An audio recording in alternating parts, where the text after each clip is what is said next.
Muy bien. Ahora lo que nosotros vamos a revisar sería el capítulo número 5 del libro de texto. Se titula Excitación en la base. Y sucede que cuando nosotros hasta este momento hemos revisado solamente sistemas de un grado de libertad, quiere decir de que el desplazamiento es lineal. Formas de desplazamiento pueden ser traslacionales o rotacionales a nivel de dinámica de estructuras.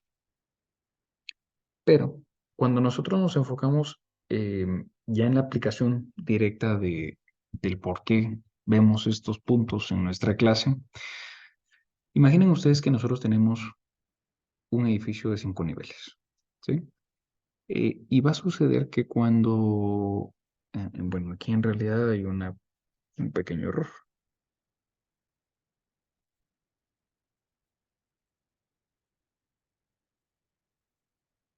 Si nosotros una fuerza sísmica la aplicamos a nivel de cimentación, lo que sucede es de que el primer nivel es el que sufre ese desplazamiento, ¿sí? Va a desplazar y luego por ende empieza el 2, el 3, el 4, el 5. Eh, si nosotros nuevamente discretizamos las masas de cada uno de estos 5 niveles, vamos a tener el escenario A, ¿sí? Un eje neutro, masa 1, discretizada al centroide de esa altura, masa 2, masa 3, 4, 5 igual. Bueno, como muy bien les indica bueno, la figura 5.1.1, venimos a tener esto. Vamos a tener, aquí les voy a limpiar un poco. Contamos con un sistema, que es lo que vamos a revisar ahorita en este edificio idealizado. Un sistema de un marco que también sufre un desplazamiento. Pues, ¿qué sucede? De que cuando nosotros movemos la base de este sistema, en realidad aquí ya se está incluyendo un primer desplazamiento, porque nosotros le estamos moviendo el suelo. O sea, luego de ese primer desplazamiento, sucede de que la elástica del sistema de marcos produce su propia deformación. Más o menos va en relación al capítulo número 4. Se deforma por la gravedad y luego por el mismo efecto del movimiento, ¿sí? Y esto va a producir un desplazamiento total, un U super T, ¿sí? En función del tiempo. Entonces, vean ustedes, aquí les describí un poquito esto que vemos en pantalla, ya lo tienen ustedes en el grupo, ¿sí?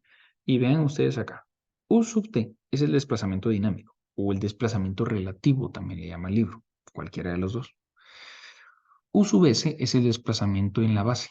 Generalmente estos desplazamientos se van a deber a sismos, porque son ondas pues, las que producen este desplazamiento. Y el desplazamiento total sería superíndice de T o superíndice T en función del tiempo, ¿sí? Entonces, si nosotros idealizamos, tendríamos un esquema muy parecido a este. Siempre la fuerza de amortiguamiento, la fuerza elástica y la fuerza inercial se van a tratar de oponer a ese desplazamiento. Pero, ¿qué ocurre? Ahora, si nosotros regresamos, siempre estoy hablando a nivel de grados de libertad en traslaciones, ¿sí? Aquí todavía no hemos empezado a ver un 3D o una rotación. Pero en esencia, lo que sucede es de que cuando yo el desplazamiento en la base lo genero a través de un sismo, pues lo que va a ocurrir es de que en un primer momento se desplaza las masas discretizadas más cercanas a la base desplazada. Quiere decir de que en lo que se empieza a deformar toda la rigidez que comprende este primer apoyo, este segundo apoyo, este tercero, una K4 y una K5, ¿sí? Yo necesito, o digámoslo así, el suelo necesita primero deformar a la parte del apoyo que está entre el suelo y la masa 1, que sería esta rigidez, K1. Se necesita deformar primero a esta parte que sostiene la masa 1. Luego ese mismo desplazamiento de la masa 1 va a empezar a tratar de desplazar la masa 2. Entonces, cuando nosotros le, digámoslo así, congelamos el tiempo y tomamos una captura de este primer desplazamiento, a eso se le conoce como un primer modo de vibración. Ahora, si dejamos que pase un tiempo 1 y llegamos a un tiempo 2, vamos a contar con un segundo modo de vibración.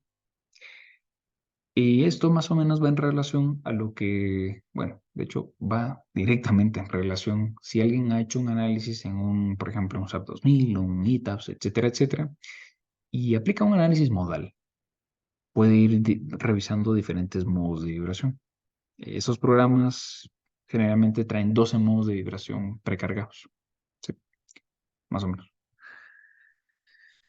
Em, Cuando el desplazamiento se da por completo, ¿sí? Que es lo que está resaltado en verde, vean ustedes, ya la masa 3 empieza a desplazar, la número 4 ya empieza a percibir que algo está sucediendo y la 5 todavía ni siquiera ha sido invitada a la fiesta. Luego un tercer tiempo, un cuarto tiempo, va a suceder un siguiente modo, ¿sí? Vean que aquí hemos colocado un tercero, un cuarto, pero en esencia es de que cuando la masa 1 ya terminó de desplazarse, el suelo lo que hace en realidad durante los sismos es de que trata de regresar a su posición, precisamente ese movimiento oscilatorio, que es más o menos lo que tenemos nosotros acá. Ese desplazamiento del suelo lo que va haciendo pues es de que el punto de apoyo de las edificaciones se desplaza hacia más U, regresa a posición inicial y vuelva a una menos U, por ponerlo muy a grosso modo. Cuando la masa 1 está regresando a su posición inicial, sucede que la masa 2 está empezando a alcanzar su máximo desplazamiento. La 3 ya va casi llegando, la cuarta tal vez va a la mitad del desplazamiento y la 5 ahorita empezó a desplazarse. De tal manera que cuando vean ustedes aquí una cuarta forma de vibrar, se puede dar de tal manera que la masa 1 ya regresó por completo a no tener desplazamiento, ¿sí? Ya se desplazó hasta más U y ya se fue hasta más U y va a regresar la masa 2 también a tratar de buscar su posición inicial, ¿sí? En este punto es muy probable que la masa número 5 ya haya alcanzado también un máximo desplazamiento. Ven ustedes en la parte de la base no cuenta con desplazamiento este sistema de 5 masas, mientras que en la parte superior sí ya se alcanzó ese máximo desplazamiento. Entonces, estas son las formas en las que pues una edificación de la cual solo analizamos un sentido de libertad de desplazamiento, pues va a desplazar, ¿no? Y así es como se produce entonces la vibración en las edificaciones. ¿Sí?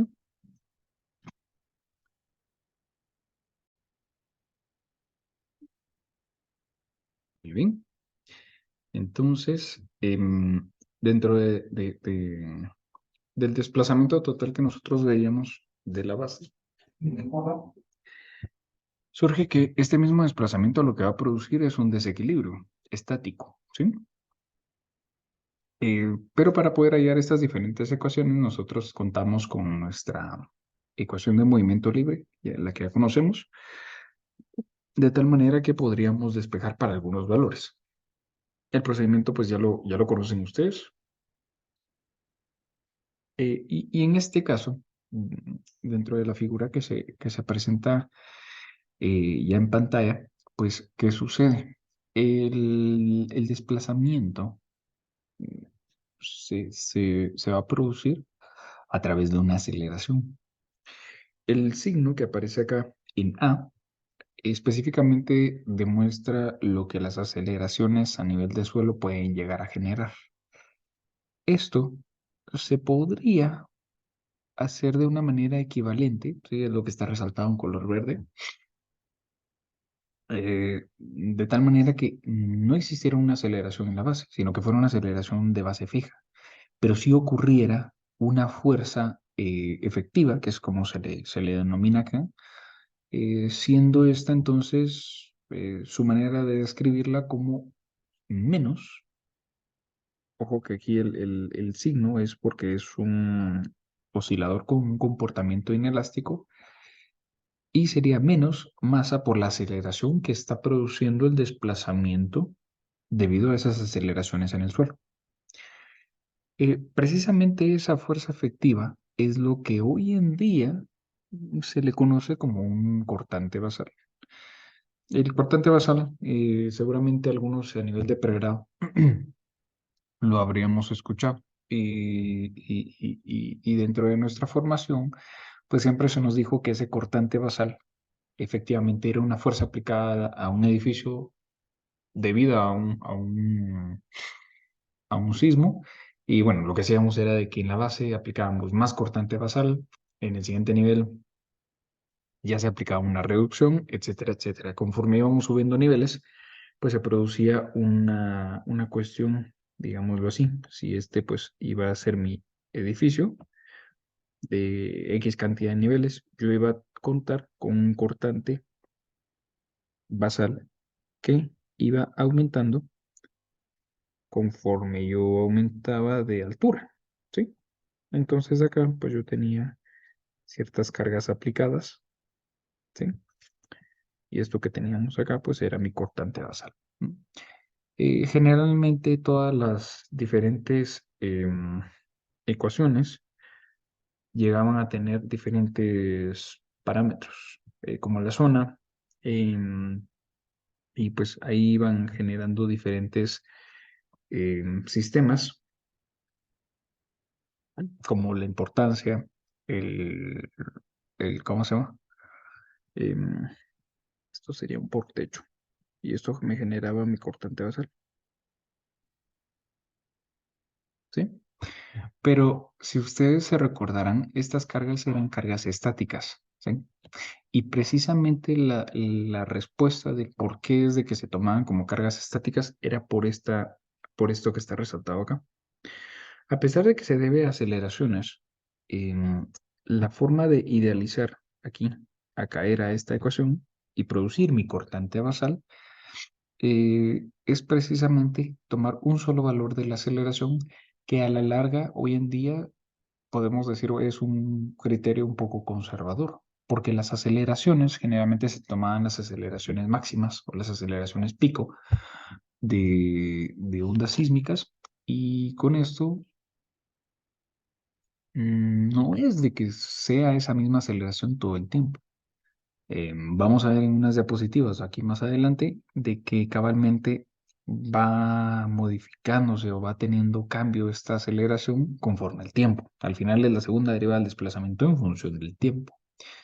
En cambio, cuando nosotros hacíamos un cortante basal, tomábamos la aceleración máxima, multiplicábamos por un pequeño porcentaje ahí del peso del edificio, que cabalmente viene a tener relación con esta masa que se les resalta acá, ¿sí? Y por ello era que surgía entonces este punto, ¿sí? Que era pues como por acá se dice, un porcentaje de esa masa del edificio afectada por la gravedad. Por eso es de que veíamos con anterioridad en el capítulo 4, digámoslo así, el efecto de la gravedad sobre las edificaciones. Y bueno, aquí más adelante ya se le da nombre a esa excitación sísmica que sucede en las edificaciones, teniendo en cuenta de que solamente pueden existir dos formas de movimiento en la base. Una puede ser la que se resalta acá, acá en color verde, que sería una traslación, que es el desplazamiento en función del tiempo, pero también ya a nivel del comportamiento real de las edificaciones pueden suceder rotaciones, ¿sí? Entonces, ¿qué sucede con las rotaciones? Pues al igual que un desplazamiento lineal en función del tiempo, nosotros tenemos desplazamientos rotacionales o angulares en función del tiempo. Generalmente estos se denominan como teta sub t, ¿sí? Y bueno, los componentes rotacionales del movimiento del suelo no se pueden registrar mediante el uso de instrumentos convencionales, que ya en una siguiente diapositiva vamos a ver un poco más a detalle estos, ¿sí? Entonces no tienden a ser valorados de una manera pues o en forma directa, la importancia que pueden llegar a tener. Generalmente se les conoce como poco importantes, pero en realidad sí producen un comportamiento bastante importante, especialmente en edificaciones muy altas. Vean ustedes que acá, perdón, en el libro aparece el nombre del edificio, solo recuerdo que está ubicado en Estados Unidos, eh, pero la H, de hecho, se toma como la altura completa de este edificio. Y para que ustedes se hagan una idea sencilla, la masa, ellos la idealizan al centro de masas, pero en 3D, ¿no? O sea, que también tiene una altura. Esa altura toma el valor de H y sucede de que esta edificación que nosotros tenemos en el inciso A, si se le aplica un desplazamiento, en realidad lo que va a suceder es de que vamos a tener una combinación de lo que conocíamos, de la ecuación del movimiento, más el desplazamiento en la base. Es decir, ya sabemos que el desplazamiento total va a ser el desplazamiento de la base más el desplazamiento por movimiento dinámico. Entonces, ahora yo les digo, incluso pues surge un tercer desplazamiento que sería el rotacional. ¿Y cómo podemos determinar esto? Pues bueno, las ondas sísmicas a nivel de una gran escala. Imagínense ustedes acá, ¿sí? Voy borrando de este lado. Y pues, ¿qué es lo que sucede? Las ondas sísmicas lo que generalmente producen es movimientos en el suelo. A pesar de que sean a una pequeña escala, esas ondas que se van trasladando, que son las que van a conocer ya más adelante en sus próximos cursos, lo que producen es entonces una deformación en el suelo, que lo que puede hacer es de que si mi suelo se está desplazando en un sentido, no solo genera un desplazamiento lineal de mi edificación, sino que especialmente en edificaciones muy altas se puede también apreciar ese desplazamiento rotacional que va a tener la edificación. Entonces, si voy a tener un delta sub S a nivel de base, de suelo, pues sucede que esto, por la base fija que está sucediendo acá, vean que esa base fija se representa también como un empotramiento, precisamente porque una parte del edificio está enterrada. Esa parte que está enterrada de un edificio se le llama una cimentación, que es la que ya todos conocemos. Precisamente porque está enterrada una parte del edificio, es de que nosotros podemos decir, ah, bueno, sí, entonces el edificio con movimientos del suelo va a sufrir entonces también un desplazamiento rotacional y también traslacional. Entonces ahí ya están ocurriendo dos grados de libertad, uno traslacional y uno rotacional, solo en un sentido. Aparte, habría que evaluar los otros dos, porque en la realidad también las ondas sísmicas hacen desplazamientos verticales, ¿sí? Y también rotacionales. Entonces, vamos a contar con un desplazamiento en la base. Primer punto resaltado si gustan, tal vez veámoslo con como un celeste, ¿no? Vamos a tener un desplazamiento por el mismo movimiento de péndulo que se va a producir en la masa ya idealizada. Y aparte, vamos a tener un desplazamiento, si lo quieren ver sencillo, como un triángulo rectángulo, porque la rigidez de la H tiene una rigidez K. Si yo roto esa barra que aparece ahí con una altura H y la multiplico, eh, pues el valor que va a producir ese desplazamiento angular por la H, voy a tener entonces mi cateto opuesto, ¿sí? Entonces es por ello que se multiplica el valor del desplazamiento angular teta sub s por una H. Si somos los tres parámetros, yo obtengo entonces un desplazamiento total. Y ese sería el desplazamiento que en realidad hay que evaluar. Que esto, si ustedes gustan verlo de una manera así sencilla y práctica, es a lo que se le denomina entonces una deriva, ¿sí? Eso es lo que ustedes, digamos, cuando ya generen sus modelos estructurales y le apliquen que un sismo, que las cargas, que las combinaciones, que rigidez, etcétera, etcétera, todo el edificio se va a desplazar. Y eso es una deriva, precisamente porque generalmente los modelos computacionales con elementos finitos o no, van a producir desplazamientos que van llevando en todo su interior una suma de diferentes rotaciones, desplazamientos, rotaciones de perdón, desplazamientos de la base, que al final generan las derivas de las edificaciones.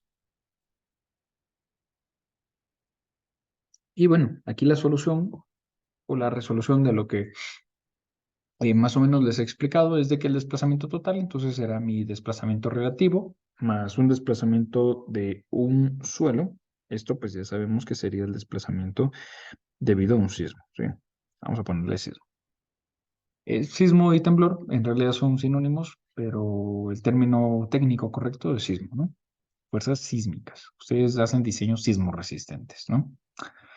Y también vamos a tener el desplazamiento rotacional de la estructura, ¿no?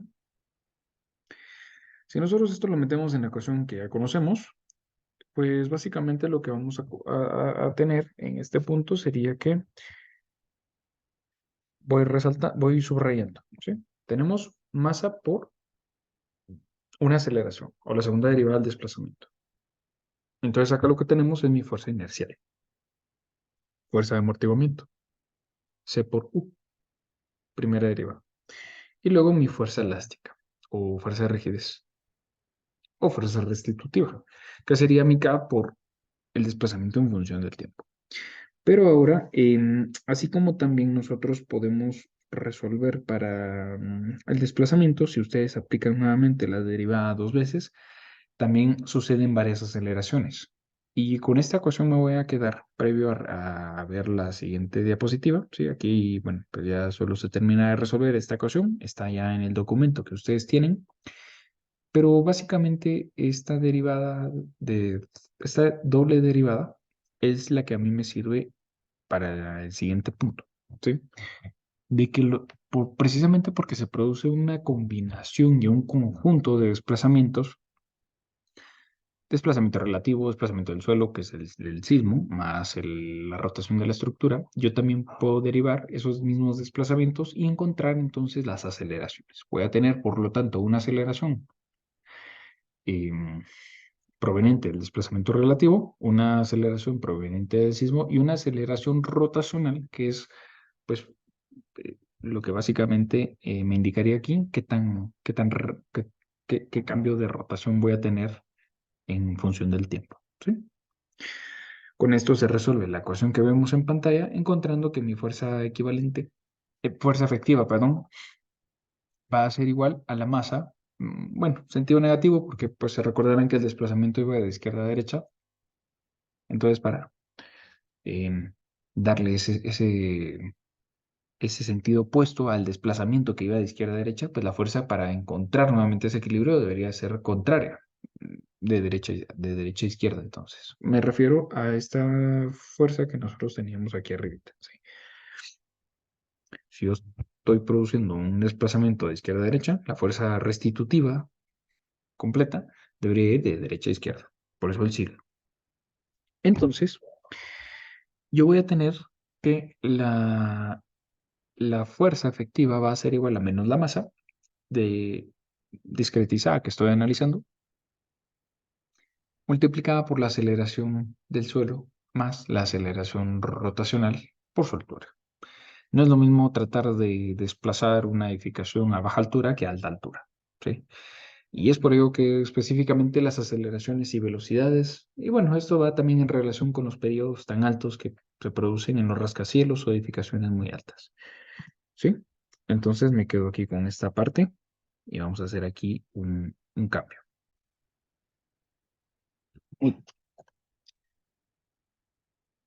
¿Por qué vemos entonces las aceleraciones? ¿Por qué aceleraciones y desplazamientos? Precisamente porque las estructuras que nosotros vamos a analizar, uno de los, llamémosle de forma sencilla, la prueba de fuego es en realidad cuando se desequilibran de esas cargas gravitacionales que son sencillas de resistir. Esto, pues, por ejemplo, para vigas de un marco de concreto, si fuera simplemente y exclusivamente una carga vertical, pues bueno, no pasa nada. con mi acero a flexión y mi sección de concreto a compresión, pues yo debería resistir esa parte. Pero ya cuando empiezo a ensamblar todas estas piezas y las uno una con otra, con columnas y demás, la prueba de fuego, lo que en realidad va a someter a mi estructura a una demanda altísima, que es la que generalmente produce que no chequee una estructura, son los sismos, son las fuerzas laterales. Para algunas también, pues en función de la tipología, altura, estructuración y demás, puede ser el viento, ¿sí? Pero los sismos especialmente producen ese desequilibrio que es el que va en relación al desequilibrio de nuestra ecuación del movimiento de línea, ¿sí? Entonces, si nosotros ya empezamos a analizar un poquito acerca de los sismos, ¿qué es lo que tenemos? Vamos a, pues a darles una breve pincelada de qué sucede en ellos. No, como les digo, ven ustedes un curso más adelante a profundidad. eh, entonces aquí solo les he tocado algunos puntos importantes, pues que vienen debajo de la corteza terrestre. Van a suceder de que masas grandes, que es como le denominamos a las placas tectónicas, van a sufrir desplazamientos. Pero este desplazamiento lo que empieza a producir entonces, como ustedes ya lo saben, si se produce un desplazamiento en función del tiempo, se afecta a una masa, esa masa tiene una rigidez, entonces lo que empieza a suceder es de que van a suceder aceleraciones. Eso es lo que hemos visto en nuestra ecuación del movimiento. Entonces, estos esfuerzos a nivel interno de las placas van siendo muy eventuales, pueden ser muy intensos, pueden tener diferentes magnitudes, así como también impredecibles aceleraciones, producto precisamente del desplazamiento. Recordemos que una aceleración es un cambio de velocidad en el tiempo, y si mis placas tectónicas o mis grandes masas de suelo están estáticas, y yo las desplazo, automáticamente ahí se produjo también una aceleración, un cambio de velocidad, de estar de velocidad igual a cero a adquirir cierta velocidad. Tuvo que haber habido una aceleración, por lo tanto. Eh, si nosotros ya lo queremos ver a nivel de esquemático de partes, pues generalmente estas vienen a tener una repercusión bastante grande en las fallas geológicas. Sabemos que un hipocentro es el punto exacto donde las placas pues llegan a chocar, a tocar, a desplazar en diferente sentido, contrario, longitudinal, dependiendo de cómo sea. Esto, como les digo, lo van a ver a detalle más adelante, así que esto solo es una pincelada. Me interesan más las ecuaciones que vamos a ver más adelante, ¿sí? Y bueno, pues generalmente la proyección de este hipocentro hacia la parte plana de la superficie se le conoce entonces como un epicentro. Y cabalmente donde se da el desplazamiento empiezan a producirse ondas, ¿eh? Que estas pues van siendo las que a la larga van generando algunas amplificaciones o reducciones en el movimiento de los suelos, y es precisamente por ello que ahora algunos dirán, ah bueno, con razón en AGIES cuando yo diseño con la NSE, los suelos blandos en realidad lo que hacen es amplificar esas ondas. Porque un suelo blando se entiende, y bueno, esto tal vez es una comparación un poco extrema, pero para que me logren entender, si yo tengo un suelo, imagínense ustedes que yo tengo una masa que estoy analizando y esta se apoya directamente sobre una gelatina, por ejemplo. Un suelo, digamos, muy, muy blando, una gelatina. Pues al momento de impactar un pequeño desplazamiento en una gelatina, pues lo que pasa con la masa es de que como no opone nada de resistencia, al contrario, en vez de absorberla antes de desplazárselo a mi masa que esté sobre esta gelatina, sucede lo contrario, la aumenta, ¿sí? Entonces, cabalmente, ese es el sentido de los suelos blandos. Caso contrario, un suelo rocoso generalmente no tiene esa capacidad de elasticidad, sino que puede absorber mucha carga y se rompe, se fisura, porque es un suelo o un material más frágil ante esas cargas, precisamente provenientes de la onda, ¿sí? Estas son las partes de un terremoto. Pues el foco, esto es cabalmente el punto, el centroide eh, geométrico donde pues va a estar sucediendo, ¿sí? Aquí pues no vamos a entrar en mucho detalle, pero podemos tener focos profundos. Aquí está la referencia de 300 kilómetros o entre 60 a 300 kilómetros, un foco intermedio, o menor a 60 kilómetros es foco poco profundo, ¿sí? Esto es solamente terminología. Y aquí pues ya empezamos a ver dónde desde que están ubicadas estas fallas sísmicas. Esto pues nuevamente vamos a verlo más a detalle en este curso. Eh, Así como también, bueno, la forma de representar qué tan grande o intenso puede ser un sismo, se va dando a través de dos escalas. La de Mercalli, que sería entonces eh, un rango de 1 a 12, ¿sí? Eh, pero esta es una escala bastante relativa, es muy subjetiva, porque el objetivo de que ustedes estén en una maestría de estructuras es precisamente poder diseñar estructuras sismorresistentes y eficientes. Ese debería ser el eslogan de cada uno de ustedes ya graduándose, ¿sí? Eh, pero sucede que antes no se contaba con el concepto que estamos aprendiendo hoy en día. Entonces, ¿qué sucede? Que la escala de Mercalli hace 100 años podía ser el mismo sismo de hoy, tener un grado o pues un rango en la escala de Mercalli hace 100 años de 10 y hoy en día sería un 2, ¿sí? Porque precisamente las edificaciones muy antiguas, adobe, poco resistentes ante sismos, ante cargas laterales, no ponían entonces una resistencia. ¿Y por qué les digo esto? Porque esta escala está basada en lo que produce, lo que sucede en las edificaciones. Si hay mucha destrucción, bueno, pues entonces nos vamos acercando más al 12. Si hay poca destrucción, nos vamos acercando al 1. Pero nunca se evaluó la aceleración, la magnitud, pues qué efecto real obtuvo o produjo esas ondas de desplazamiento. En cambio, la escala de Richter, esta está basada en amplitudes. Y ahora, pues ustedes ya muy bien saben que una amplitud es el desplazamiento máximo que ocurre en ese movimiento senoidal de la ecuación del movimiento, ¿sí? Entonces, esta viene a ser para nosotros la más conveniente. Para propósitos científicos y estadísticos, esta es la que tenemos que utilizar, ¿sí? Y bueno, aquí viene entonces la comparativa. Mercalli, podría ser que la escala 1 sea imperceptible, me voy a ir al extremo por temas de tiempo, y la 12 sería algo muy catastrófico, ¿no? O sea, pasando por débil, leve, moderado, poco fuerte, fuerte, muy fuerte, destructivo, bueno, pues es algo ahí, cómo va la escala, ¿no? En cambio, la escala de Richter, menor a 3,5 casi nunca se siente, pero si se registran. Menores a 3 es poco probable que se puedan registrar, porque muchas veces los acelerógrafos y sismógrafos eh, vienen automáticos de tal manera que omiten los de baja intensidad, porque no producen mayor efecto. Es muy poca la aceleración que van a tener. Pero sí, conforme vamos subiendo, recordemos que llegamos a estar, perdón, aquí hay un error entre estas dos gráficas, la 8 debería estar aquí, disculpen, de 8 o más, pues eso es grandísimo, ¿no? Recordemos que en Guatemala ha habido ya hemos superado la escala del 7, entonces han sido terremotos, pues, de graves daños para la historia nacional. Y bueno, aquí no puedo ahondar tanto porque no compete al curso, de hecho esta es una diapositiva de otro curso, estas primeras, pero bueno, solo para que lo sepan, existen 4 tipos de ondas. Una es la onda longitudinal. La forma en la que se propaga es en sentido de esta flecha. Y esta es la forma de propagación. Tenemos 2 tipos de ondas, las primarias y las secundarias. Y en este caso, en cuanto a ondas primarias, pues ¿qué sucede? Que vean ustedes acá. La forma de desplazamiento es de que se expande el suelo e inmediatamente después se contrae. Se expande, se contrae, se expande, se contrae, de forma lineal.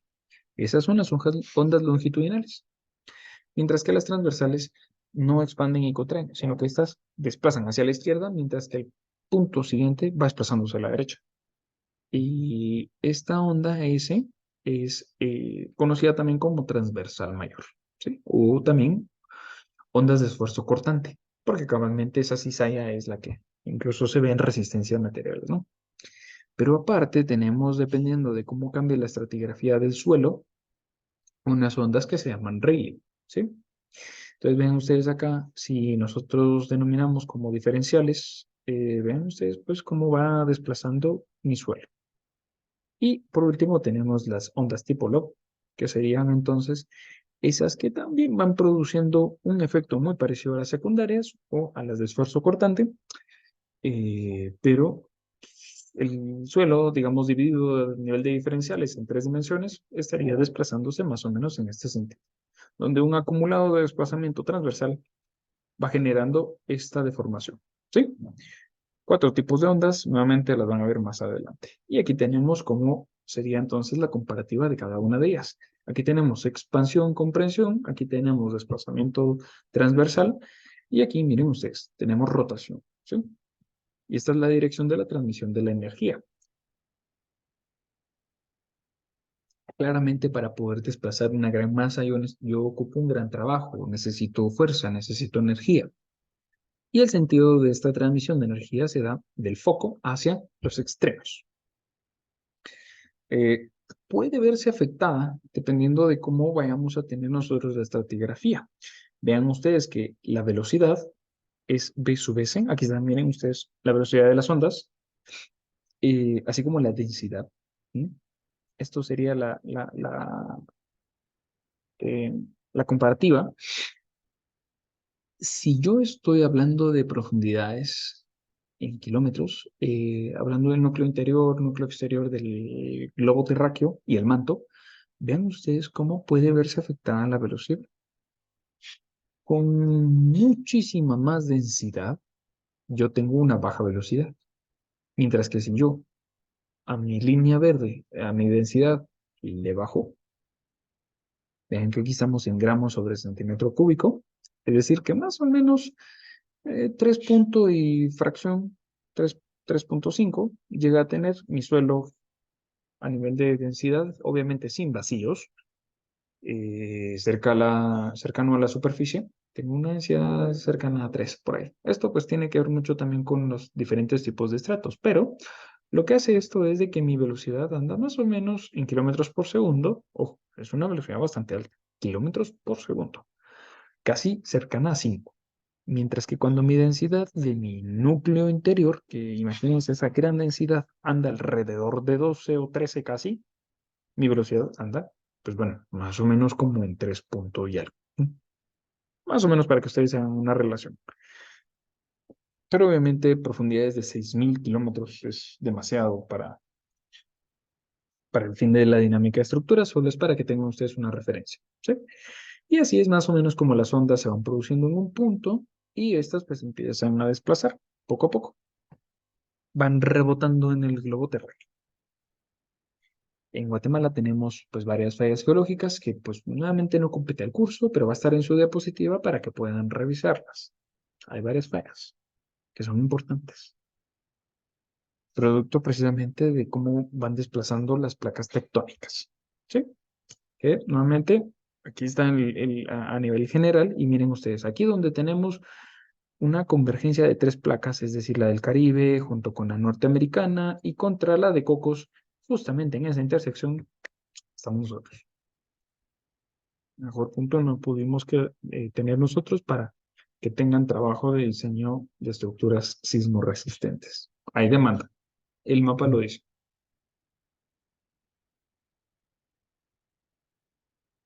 No voy a entrar a detalle de qué tipos de placas tenemos, ¿sí? Pero aquí hay un listado de las que ustedes pueden revisar luego en su presentación.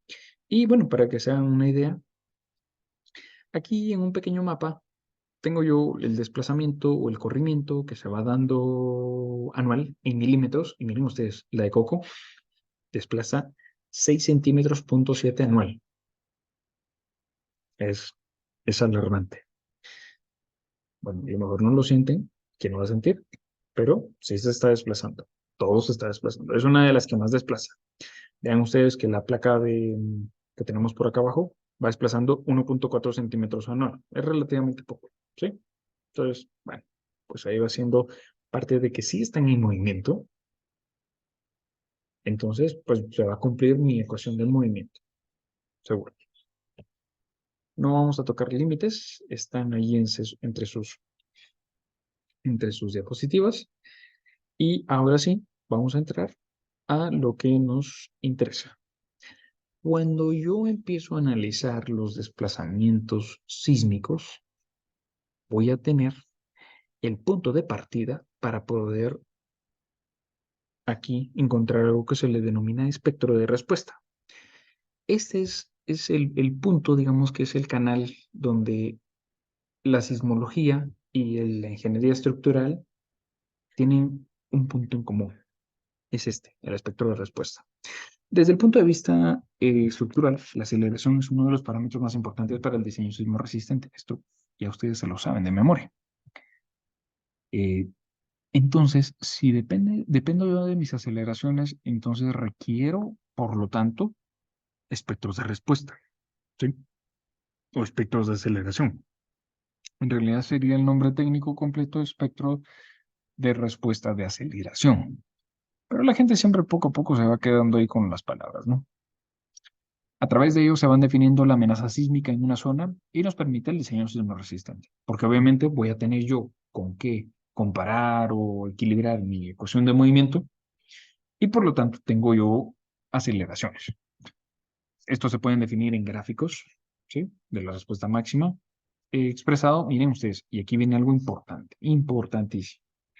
Vengo yo a tener entonces, lo que vamos a ver si este resaltador se mira aquí, tal vez mejor en pluma, voy a tener desplazamiento, velocidad y aceleración.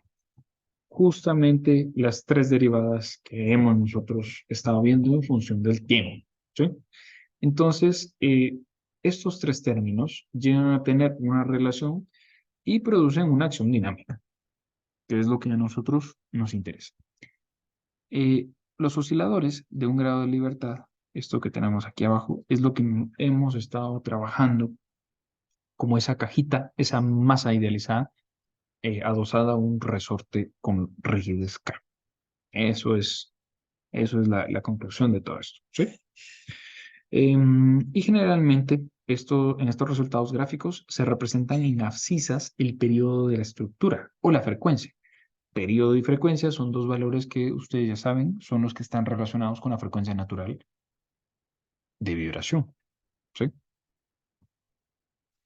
Entonces, ya en ordenadas de la respuesta máxima de la aceleración se calcula para distintos factores de amortiguamiento. Miren ustedes, en una sola diapositiva acabo de conectar las diferentes variables que van componiendo nuestra ecuación del movimiento libre. Tenemos amortiguamiento, tenemos desplazamiento, velocidad, aceleración, un grado de libertad, es lo que nosotros hemos visto, y obviamente va relacionado al periodo, y por tanto, la frecuencia. Son exclusivamente los términos que nosotros utilizamos para las variables de nuestra ecuación.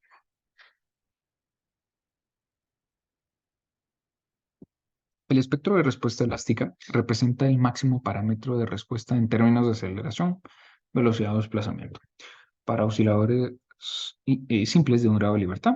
Esto con un periodo T de vibración y un amortiguamiento relativo, ¿sí?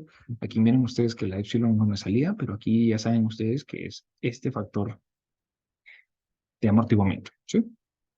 Estos van a caracterizar un terremoto determinado. Y bueno, miren ustedes, precisamente este concepto se empezó a crear, a gestarse a través de las ideas del profesor Kiyoshi Sugihara, ¿sí? El director del Instituto de Investigaciones de la Universidad de Tokio, en 1920, ¿sí? Él fue generando a través de un sistema de 6 péndulos con diferentes periodos, es decir, diferentes características o longitudes, fue componiendo entonces unos registros bien interesantes que son los que hoy en día utilizamos. Ante alguna aceleración, diferentes, por ejemplo, longitudes, diferentes rigideces, iban produciendo diferentes resultados. Miren ustedes que la respuesta temporal de cada uno de estos tres osciladores, aquí abajito se grafica, eh, y vamos viendo, pues, dónde es de que el desplazamiento de la misma base producía respuestas diferentes. Desplazamientos máximos, pero en diferentes tiempos, porque dependería entonces de cómo ocurren los desplazamientos en una gráfica que vamos a ver aquí más adelante, ¿sí?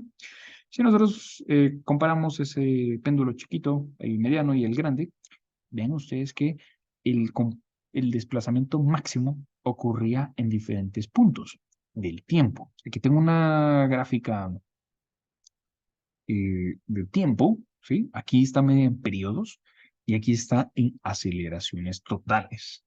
También se pueden relacionar con las ecuaciones que hemos visto en clase.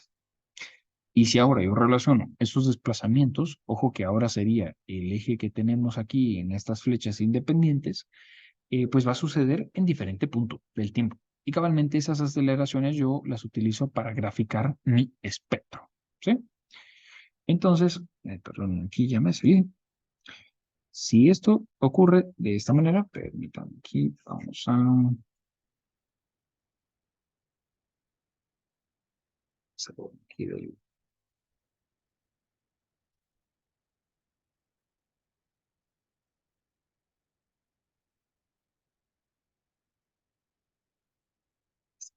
que había salido, disculpen.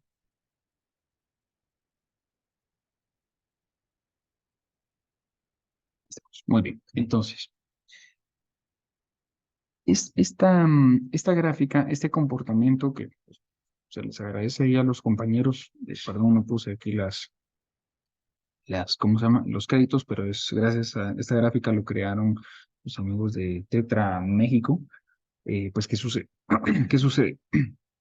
Que ellos van graficando a nivel, miren, y aquí ya vamos a ver, vamos a empezar nuevamente esta gráfica, ¿sí? Vamos teniendo un movimiento sísmico, ¿sí? El movimiento sísmico son las líneas que van haciendo que cada uno de estos 1, 2, 3, 4, 5, 6 péndulos con diferentes periodos se desplacen.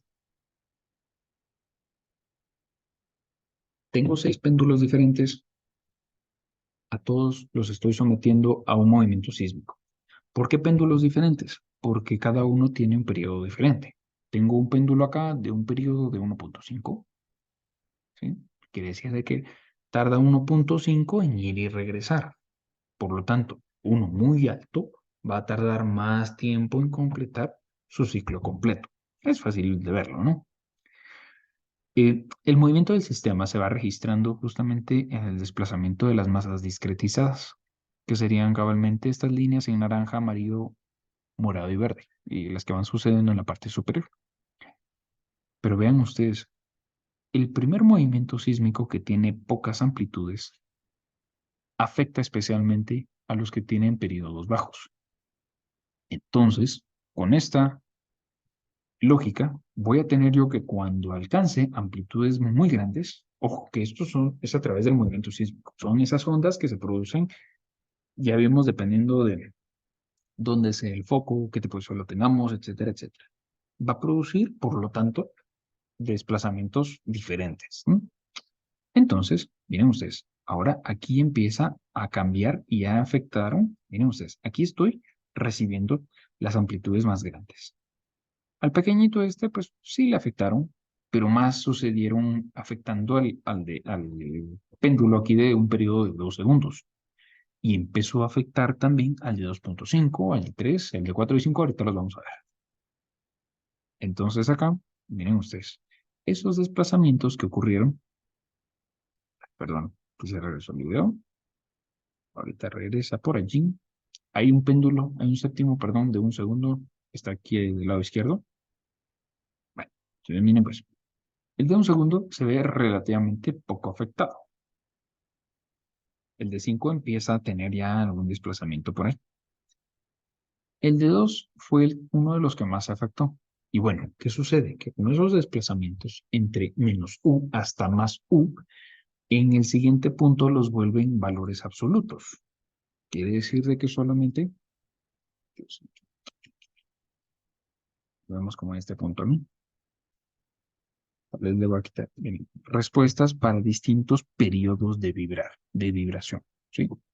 Entonces aquí ellos van generando ese movimiento, se completa la recepción del sismo y ocurren desplazamientos máximos a diferentes momentos.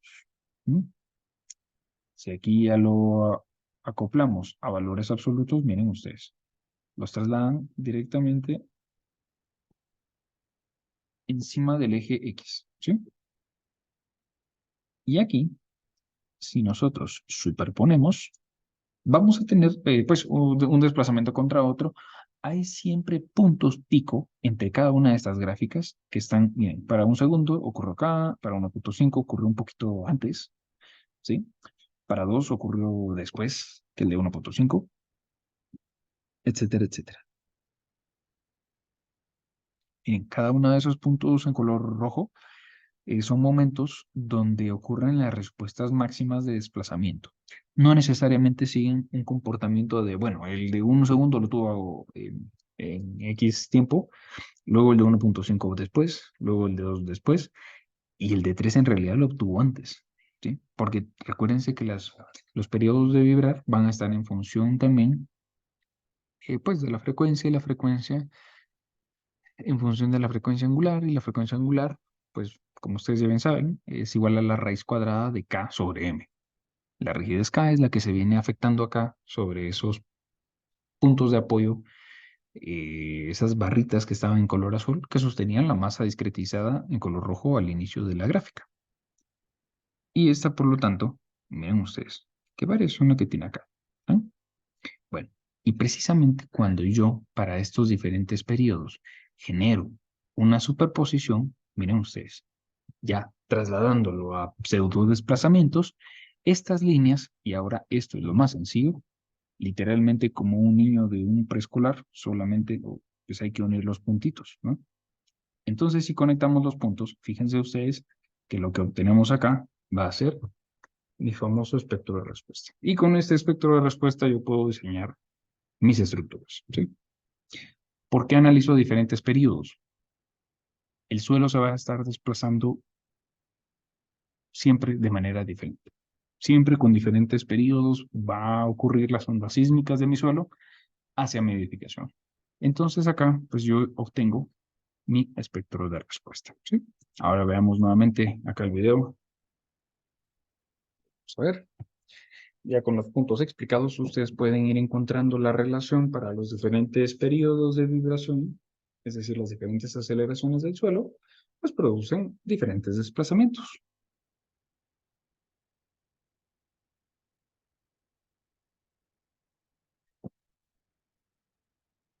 Vean ustedes, es que este video es, de verdad, eh, es buenísimo, es espectacular. La verdad que estos amigos sí la han pensado muy bien, ¿sí? Excelente. Vamos a colocarle los créditos ahí cuando les comparta la presentación, ¿sí? Así lo pueden ver, porque en un PDF no se puede ver el video. Muy bien. Y ahora, pues ya para finalizar, el espectro de respuesta de aceleración, si nosotros queremos hacer una comparativa, vamos a tomar un sismo que se registró en el Imperial Valley de California el 18 de mayo de 1940. Fíjense ustedes que aquí se obtuvieron registros de varias aceleraciones espectrales. Ya sabemos qué es eso.